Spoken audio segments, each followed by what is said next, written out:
adik-adik yang plan nak kahwin tahun 2028, 2029 nanti, tolong stop scroll kejap.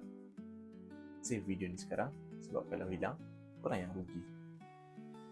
Saya nak kongsi strategi macam mana nak sediakan dana kahwin RM50,000 dalam masa 3 tahun dari sekarang. Korang ada masa lebih kurang 36 bulan lagi. Jadi, langkah pertama, ajak pasangan korang berbincang. Pastikan dua-dua setuju untuk paksa diri simpan emas. Cara dia simple je. Korang pergi buka akaun emas masing-masing hari ni. Lepas tu, buat komitmen macam ni. Pihak perempuan konsisten simpan 1.5 gram sebulan. Pihak lelaki pun sama, lock 1.5 gram sebulan. Bila korang berdua konsisten gabung buat benda ni selama 3 tahun, pejam celik, korang dah ada 108 gram emas dalam tangan. Steady kan? Mesti korang tanya, kenapa target 100 gram bang?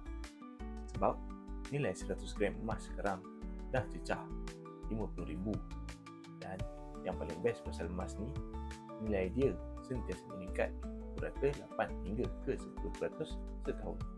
Maknanya lagi 3 tahun waktu korang nak kahwin, nilai simpanan korang tu sebenarnya confirm dah lebih daripada RM50,000.